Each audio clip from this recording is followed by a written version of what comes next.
धन्यवाद। आधुनिक युग में विज्ञान के क्षेत्र में बदलाव अत्यधिक गति से हो रहे हैं। यह बदलाव सिर्फ व्यक्तियों की जीवन शैली को ही नहीं, बल्कि समाज की सोच और दृष्टिकोण में भी नए दिशा निर्देश दे रहे हैं।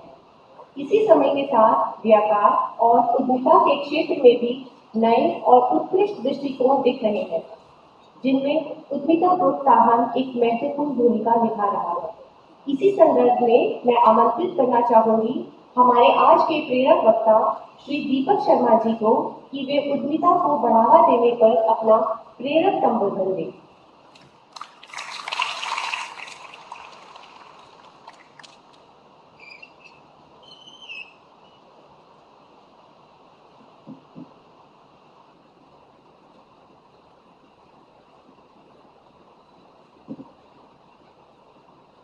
विश्व उद्यमिता दिवस पर मंच पर विराजमान परम आदरणीय महामहिम राज्यपाल महोदय श्री बंडारू दत्तात्रेय जी,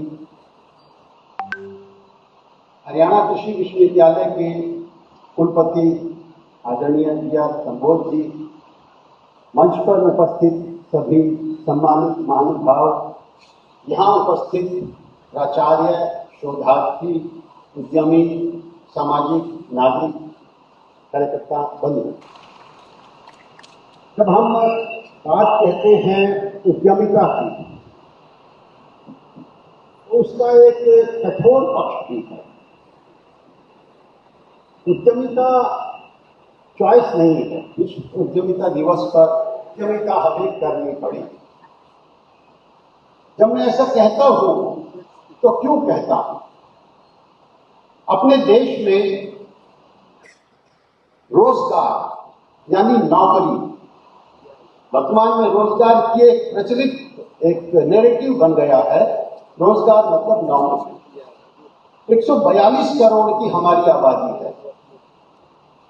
संगठित क्षेत्र जो कि 5 हिस्सों में होता है, 4 प्रकार की सरकारी नौकरी और कंपनियां। जहां 10 लाख से अधिक की जनसंख्या होती है वहां नगर निगम होते हैं, उसके बाद राज्य सरकार होती है, उसके बाद केंद्र सरकार होती है, पब्लिक सेक्टर अंडरटेकिंग्स होते हैं, 4 ये, और लिमिटेड प्राइवेट लिमिटेड कंपनियां, मल्टीनेशनल कॉर्पोरेशंस, स्टॉक मार्केट में लिस्टेड कंपनियां। कहने का मतलब जहां पीएफ कटता है तो उससे गिनती करी जा सकती है। ये संगठित क्षेत्र कहलाता है और ये कुल मिलाकर 3 करोड़ 80 लाख लोगों को रोजगार देता है। 3 रिपोर्ट्स भी आई हैं। एक तो गोल्डमैन सैच की आई है, दूसरी मैकेंजी की आई है और तीसरा एक एनालिस्ट है माइकल ओ'ग्रैडी, फॉरेस्टर के हैं। ये तीनों रिपोर्ट ये कहती हैं आने वाले 1-2 दशक में ऑटोमेशन से और आर्टिफिशियल इंटेलिजेंस से रोजगार और तेजी से घटेगा। उसके काफी आंकड़े हैं, विस्तार में नहीं जाऊंगा। तो संगठित क्षेत्र कुल 3 करोड़ 80 लाख रोजगार देता है और इस रोजगार पे भी चुनौती ये है, आगामी 1-2 दशक में ये तेजी से घटेगा तो हमारे पास उद्यमिता के अलावा विकल्प नहीं है। जो मैंने कहा उद्यमिता चॉइस नहीं है, उद्यमिता की तरफ हमें जाना ही पड़ेगा। जब हम कहते हैं 3 करोड़ 80 लाख रोजगार, तो भारत का अगर हम जनसंख्या का एक स्ट्रक्चर देखें तो 29 वर्ष से कम की आयु के 74 करोड़ युवा हैं जिनको अच्छा भोजन चाहिए, पौष्टिक भोजन चाहिए, अच्छी शिक्षा चाहिए और उनकी योग्यता के अनुसार रोजगार चाहिए। और देश में कुल काम करने वाले हाथों की संख्या देखें तो 100 करोड़ की आबादी हमारी काम करने लायक है, यानी 200 करोड़ हाथ हैं। और नौकरियां कितनी हैं? 3 करोड़ 80 लाख। और बचपन से बच्चों के मन में कूट कूट कर भरा जाता है, बड़ा होगा तो पढ़ लिख के नौकरी करेगा। अच्छे अच्छे व्यापारियों के बच्चे जिनके स्थापित व्यापार हैं वो भी यही रखते हैं कि मेरा बेटा पढ़ लिख के कुछ नौकरी करेगा। तो हमें इस नैरेटिव को बदलना है। क्योंकि ये कठोर सच्चाई है और इस सच्चाई को अगर हम समय रहते समझ जाएंगे और बचपन से ही बच्चे चौथी, पांचवी, छठी, सातवीं, आठवीं से ये सोचने लगेंगे कि मुझे बड़ा होकर रोजगार मांगने वाला नहीं बनना है, रोजगार देने वाला बनना है। I shall be job provider, not job seeker. तो जब नैरेटिव बनता है तो बचपन से शिक्षा और व्यवहारिक प्रशिक्षण वो फिर उसी दृष्टिकोण से होता है और उसी में से अनेक उद्यमी बड़े बड़े निकलते हैं। इसके अलावा अगर हम वर्तमान में जब हम कहते हैं 3 करोड़ 80 लाख, तो लोग तो रोजगार कर रहे हैं, अच्छे से कर रहे हैं। यहां बैठे लोगों में, बच्चों में बहुत से माता पिता सरकारी नौकरी में नहीं होंगे, किसी limited, private limited, multinational corporation में नहीं होंगे, लेकिन वो अच्छे स्तर का जीवन जी रहे हैं ना। तो ये हमारा रोजगार आता कहां से है? ये हमारा देश का 93% रोजगार असंगठित क्षेत्र से आता है, जिसे ये कहा गया कि ये अनऑर्गेनाइज्ड है, वास्तव में वो सेल्फ ऑर्गेनाइज्ड है। एक अनऑर्गेनाइज्ड आदमी, आज मैंने लगभग 100 उद्यमियों को सम्मान करने का मुझे सौभाग्य मिला। मैंने अनेकों से बात करी, मैंने कहा भाई साहब कितने लोगों को रोजगार दे रहे हो? भाई साहब 200 लोगों को रोजगार दे रहा हूं। भाई साहब कितने लोगों को रोजगार दे रहे हो? भाई साहब 50 को दे रहा हूं। बहन जी आप कितनी महिलाओं को अचार का काम से रोजगार दे रही हैं? भैया मैं 25 महिलाओं को अचार के काम से रोजगार दूंगी। वास्तव में ये सेल्फ ऑर्गेनाइज्ड है, क्योंकि अनऑर्गेनाइज्ड आदमी 200 लोगों को रोजगार दे ही नहीं सकता। ये सेल्फ ऑर्गेनाइज्ड, जिसको हम प्रचलित भाषा में अनऑर्गेनाइज्ड सेक्टर कहते हैं। देश का 93% रोजगार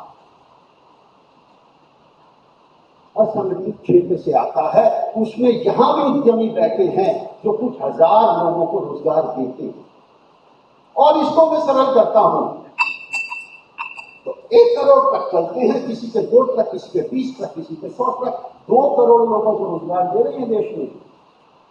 ये जो ऑटो चलाते हैं ना, 1 करोड़ 20 लाख लोगों को ऑटो से रोजगार मिलता है। नितिन गडकरी जी अनेक बार कहते हैं 1 करोड़ तो रिक्शा चलाकर रोजगार पाते हैं, बस टैक्सी कार अलग है। आदरणीय बंधारू दत्तात्रेय जी बैठे हैं, ये जानते हैं कि कोस्टल बेल्ट जो है हमारी 7200 किलोमीटर की जो तटवर्तीय सीमा है, गुजरात के नीचे आ जाओ, ऊपर चले जाओ उड़ीसा, 7200 किलोमीटर नंबर की हमारी तटीय सीमा पर 3 करोड़ लोग मछली पकड़ के रोजगार पाते हैं। 3 करोड़ राजमिस्त्री भवन निर्माण करके रोजगार पाते हैं। ये लेबर ब्यूरो का आंकड़ा है, आप लेबर मंत्री भी रहे हैं। 2.5 करोड़ कारीगर है, बुनकर है, आर्टिजन है, उससे रोजगार पाते हैं। 8 करोड़ लोगों की मुख्य आमदनी भैया है दूध। भारत में 1 करोड़ 10 लाख दुकानें हैं जहां से माटा दाल लाते हैं, और वो हर कोने में है, हर गली में है, हर मोहल्ले में है। 8 करोड़ लोगों को रोजगार रिटेल सेक्टर देता है। पोल्ट्री और मीट 2 करोड़ लोगों को इससे रोजगार मिलता है।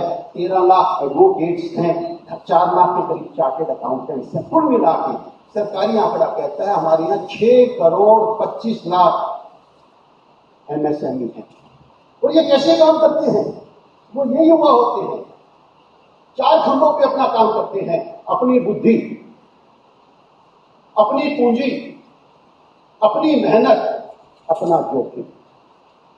ये भारत के युवा अपनी बुद्धि, अपनी पूंजी, अपनी मेहनत, अपना जोखिम, उसके आधार पर उद्यम करते हैं, पहल करते हैं, एंटरप्रेन्योरशिप में जाते हैं।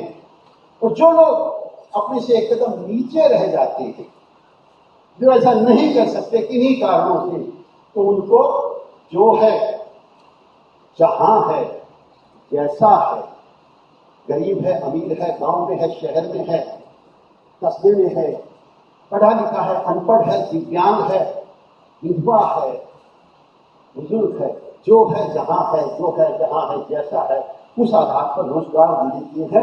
जैसे हमारा 93% रोजगार भारत का इस प्रकार से आता है। तो अब चुनौती क्या है? चुनौती केवल इतनी है दुनिया करवट ले रही है। और यदि आदिकाल से होता आया है, परिवर्तन होते हैं, क्रांतियां आती हैं और मानव सभ्यता ही ऐसी है, अपने आप को समय के अनुसार ढाल लेती है। बिजली नहीं थी, बिजली आई तो बिजली का स्विच 7 फुट ऊपर लगता था कि करंट ना लग जाए। आज हम मोबाइल को चार्ज करके सिरहाने तकिए के नीचे सोते हैं। हमने बिजली को बांध लिया, साध लिया। आग को हमने अपनी मर्जी से उपयोग करना सीख लिया, नियंत्रित कर दिया। आज हर रसोई में एक आग का गोला पड़ा है सिलेंडर के रूप में, लेकिन हमने उसको साध लिया, बांध लिया, अपने हिसाब से उसका उपयोग करते हैं। तो चुनौती ये है, ये जो असंगठित क्षेत्र है, क्योंकि अब दुनिया के सभी अर्थव्यवस्थाओं का एकीकरण हो रहा है। पूरी दुनिया ग्रो बन रही है, वैश्वीकरण हो रहा है। तो पूरी दुनिया के उद्योग, व्यापार, कृषि एक नीति से चले, एक नियम से चले, एक पद्धति से चले, ताकि देशों को आपस में एक दूसरे का जब माल बेचने जाएं तो बहुत पॉलिसी डिफरेंसेस ना मिले, बहुत क्वालिटी स्टैंडर्ड्स में डिफरेंसेस ना मिले और सब समान रूप से व्यापार कर सके। तो दुनिया ग्रो बन रही है। G20 की बैठक होने जा रही है। ये बैठकें इसीलिए होती हैं, पूरी दुनिया एक नीति, नियम, पद्धति से चले, सबको समान अवसर मिले। तो हमारे असंगठित क्षेत्र को संगठित की तरफ बढ़ा। रोजगार की कमी नहीं है, उद्यमिता की कमी नहीं है, लेकिन जब 8 करोड़ लोग दूध वाले ढोल में दूध डाल के बेचते हैं, अब ये नहीं चलेगा। दुनिया की पद्धति ये कहती है कि FSSAI के नियमों से वो पैक होकर के अमल करता है, जैसे मदर डेयरी करती है। Tone, double tone, full cream, हमारा 22 करोड़ टन दूध का उत्पादन है और सिर्फ 7 करोड़ टन पैक होके बिकता है। तो 15 करोड़ टन की हमारी लूज मार्केट है। अगर हम संगठित नहीं होंगे, देश में 20-25 लाख युवा ये नहीं सोचेंगे कि मैं दूध का कलेक्शन सेंटर खोलूंगा, अपने 30 किलोमीटर के दूध वालों को मैं टैग करके उनका सब दूध लेके और क्वालिटी स्टैंडर्ड से मैं ऑनलाइन बेचूंगा, GST भी दूंगा, तो हमारी ये जो एक्सपोज्ड 15 करोड़ टन की खुले दूध की मार्केट है, फिर ये कॉर्पोरेटाइज हो जाएगी। हमें ऑर्गेनाइज होना पड़ेगा, और जब हम ऑर्गेनाइज होते हैं तो सरकार को भी GST मिलता है, उससे विश्वविद्यालय बनते हैं, उससे अस्पताल बनते हैं, उससे सड़कें बनती हैं, उससे सेना का आधुनिकीकरण होता है और हम भी विश्व में आगे बढ़ते हैं। तो पहला तो है कि हमें अनऑर्गेनाइज से ऑर्गेनाइज पर जाना पड़ेगा, और दूसरा है जो युवा है ये बचपन से नौकरी बहुत कम है, उद्यम में अनलिमिटेड अवसर है, आप कितना ही आगे जा सकते हो। तो अपना नैरेटिव हम उसको बदलें। इसमें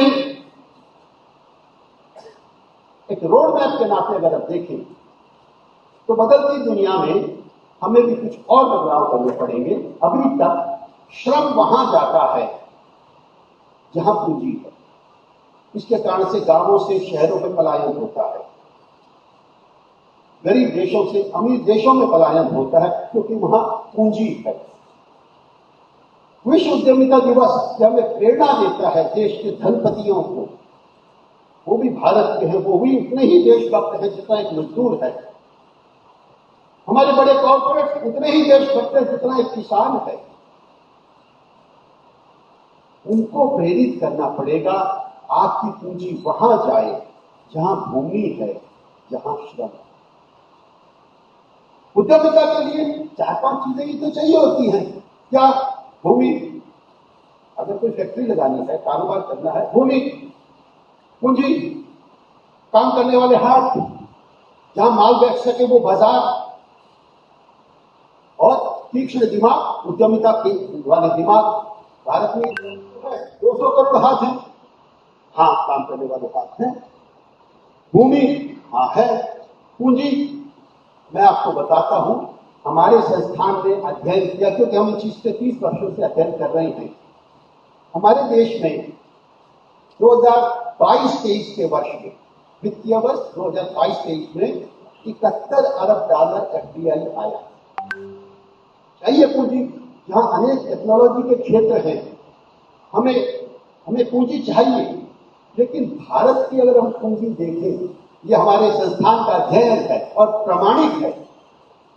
भारत में ये जो 142 करोड़ भारतीय है, जिनके जीन्स में है कि बचत तो करनी है, तेते पांव पसारिए जेती लांबी सोर, वो पीढ़ियों से सुनते आए हैं। आमदनी अठन्नी खर्चा रुपया नतीजा ठन ठन गोपाल, वो सुनते आए हैं। उनकी जीन्स में है बचत। माता बहनाओं की दाल और चीनी के डब्बे में भी कुछ ना कुछ पैसा मिलेगा, नोटबंदी ने बताया। तो भारत के लोग 450 अरब डॉलर, मैं दोहराता हूं, आंकड़ा स्लिप ऑफ टंग नहीं है ये, 450 अरब डॉलर का भारत के लोग एक साल में, सिर्फ एक साल में घरेलू बचत करते हैं। कहने का मतलब भारत की डोमेस्टिक सेविंग्स 450 अरब डॉलर की है। बुलियन मार्केट कहती है कि भारत के लोग सोने से इतना प्रेम करते हैं कि एक साल में 450 अरब डॉलर का सोना खरीद डालते हैं। कोई नाक का पोपा ले रही है, कोई गुंदा ले रही है, कोई चेन ले रही है, कोई चूड़ी ले रही है, कोई पिछवा ले रही है। 450 अरब डॉलर का एक साल में सोना खरीद है। और हमारे 3 करोड़ भारतीय युवा जो विदेशों में जाते हैं, बड़ी बड़ी कंपनियों में काम करते हैं, 100 अरब डॉलर वो वहां से रेमिटेंसेस भेजती है, पैसा वहां कमाते हैं, यहां भेजते हैं। तो कुल मिला के 1000 अरब डॉलर का भारत के पास वार्षिक है। 450 अरब डॉलर की घरेलू बचत, 450 अरब डॉलर की सोना खरीद और 100 अरब डॉलर की रेमिटेंसी। विदेशी निवेश कितना आया? 71 अरब डॉलर। इसके अलावा दुनिया में जितना सोना है, एक अनुमान के अनुसार उसका आधा सोना, जो कि लगभग 30,000 टन, तो भारत में। तो हमारे पास पूंजी की कमी नहीं है। हमारे पास 200 करोड़ हाथ हैं, हमारे पास भूमि है, हमारे पास एक से एक दिमाग है। साइबर फ्रॉड में भी दिमाग लगता है, ऐसे नहीं हो जाता। और वही दिमाग रचनात्मक में लग जाए तो देश को सोने की चिड़िया भी बना देता है। और हमारे पास विश्व की पूरी दुनिया डिमांड कंस्ट्रेंट हो गई है। वहां बूढ़े हो गए हैं लोग, वो खरीदारी नहीं करते। पूरी दुनिया की जो ग्रोथ है वो 1 या 2% की बताई जा रही है। भारत युवाओं का देश है, भारत की ग्रोथ 6-7% बताई जा रही है। आप कल्पना कर सकते हैं कितना शानदार अवसर, जिसे प्रधानमंत्री जी ने अमृत काल के रूप में कहा है। वो ऐसे नहीं कह दिया, उसके पीछे तर्क है, उसके पीछे तथ्य हैं, उसके पीछे वैज्ञानिक दृष्टिकोण है, उसके पीछे विजन है।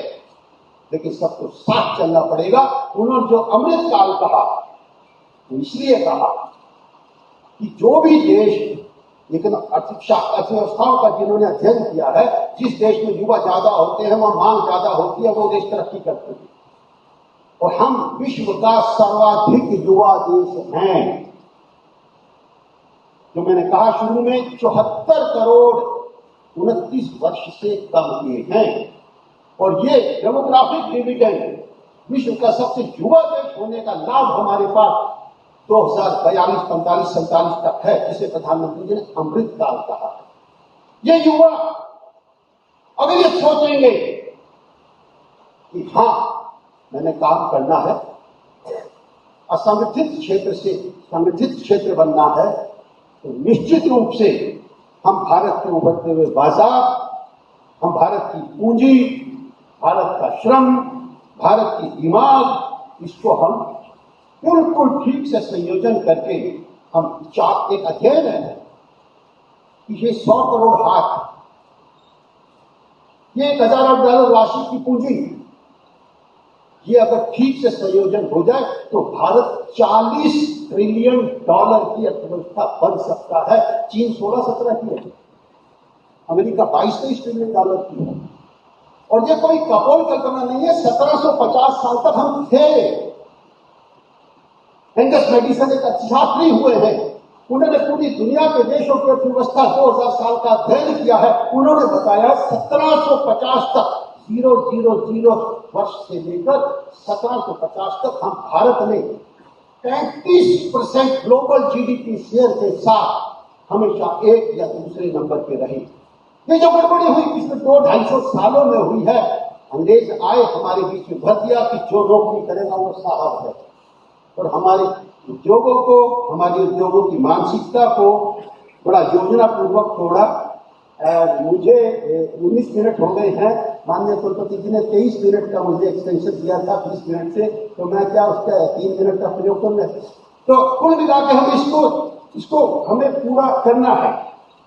अंत में मैं आता हूं उसके तत्व रूप में, क्योंकि भारत की जनता आर्थिक रूप से उतनी संवेदनशील नहीं है जितनी आस्था के रूप में संवेदनशील। अगर उस तरीके से भी देखें, बंधुओं, दुनिया व्याकुल है, आकुल है। दुनिया में संघर्ष बढ़ रहे हैं, दुनिया में अपसंस्कृति बढ़ रही है, दुनिया में शोषण बढ़ रहा है, दुनिया भटक रही है। और जब जब दुनिया भटकी है, भारत ने रास्ता दिखाया। हमेशा दुनिया को भारत ने रास्ता दिखाया है। अब वो समय आ गया। इनसे समृद्धि संभलती नहीं है। समृद्ध होना बुरी बात नहीं है, लेकिन जिस वैचारिक दर्शन से, जिस तात्विक दर्शन से, जिस आध्यात्मिक दर्शन से उनकी समृद्धि निकलती है, वो केवल मनुष्य को भौतिक और आर्थिक जीव मानती है। भारत की अर्थव्यवस्था जिसमें से निकलती है, वो केवल भौतिक और आर्थिक जीव नहीं मानती। भौतिक जीव होना पड़ेगा, संसार कैसे चलेगा? आर्थिक जीव होना पड़ेगा। भगवान की पूजा के लिए अगरबत्ती तो पैसे से आएगी, लेकिन एक सीमा के बाद भारत का मानस सामाजिक जीव भी है, और उससे भी आगे जाके मोक्ष की कामना के साथ आध्यात्मिक जीव भी है। तो भारत का दर्शन मनुष्य को भौतिक आर्थिक से आगे बढ़कर सामाजिक और आध्यात्मिक जीव भी मानता है। इसी से वो दर्शन निकला है कि सर्वाइवल ऑफ द वीकेस्ट। दुनिया ऐसे चलेगी, सबसे कमजोर भी जिएगा। न सिर्फ मनुष्य बल्कि जीव, न सिर्फ जीव बल्कि वनस्पतियां, चराचर जगत के सभी लोग, क्योंकि हम ये मानते हैं ये सब एक दूसरे से जुड़े हुए हैं। मनुष्य, अर्थ, प्रकृति, विज्ञान और ईश्वर, ये परस्परावलंबन की कड़ियां, इंटरडिपेंडेंस की, और ये परस्परावलंबन एक कड़ी बनाता है। ये कड़ियां जब जुड़ती हैं तो एक श्रृंखला बनती है। ये श्रृंखला अपने अंतिम छोर पर जाकर वसुधैव कुटुंबकम का मॉडल ऑफ डेवलपमेंट देती है। पश्चिमी देशों के पास अगर समृद्धि आती है तो वो अपसंस्कृति की तरफ विश्व को ले जाते हैं। साम्यवादी देशों के पास समृद्धि आती है तो वो दमन की तरफ ले जाते हैं। हम उदाहरण देख रहे हैं। तो भारत को समृद्ध करना यह हमारा दायित्व है, विश्व मानवता को दिशा देने के लिए, क्योंकि भारत ही जानता है समृद्धि को लोक कल्याण में कैसे लगाना है। 100 हाथ से कमाना है तो 1000 हाथ से कैसे बांटना है, संस्कृति को नष्ट किए बिना, पर्यावरण को नष्ट किए बिना। तो मेरा आप सबसे इस सीमित समय में निवेदन है, उद्यमिता के तत्व दर्शन को समझें। किस तत्व दर्शन से ये निकलती है? हमारे पास संसाधनों को समझे, पूंजी को समझे, बाजार को समझे। दुनिया हमारे बाजार से अमीर हो रही है। दुनिया में औद्योगिक क्रांति आई तो अंग्रेज $45 ट्रिलियन ले गए थे हमारे से लूट कर, उस पैसे से आई। दुनिया में आईटी क्रांति आई तो भारतीय बच्चों के दिमागों से आई। आज हर बड़ी कंपनी का सीईओ भारतीय दिमाग है। तो अतीत में हमारे पैसे पर औद्योगिक क्रांति आई, हमारे दिमाग से आईटी क्रांति आई, और अब भारत की यहाँ माल बेचकर उनके यहाँ समृद्धि आ रही है। इस चक्र को पलटना पड़ेगा। भारत का दिमाग, भारत की पूंजी, भारत का श्रम, भारत का बाजार भारत के उत्थान के लिए लगे, क्योंकि भारत ही विश्व को डेवलपमेंट मॉडल दिखा सकता है। इसी के साथ मैं अपनी वाणी को विराम देता हूँ। धन्यवाद।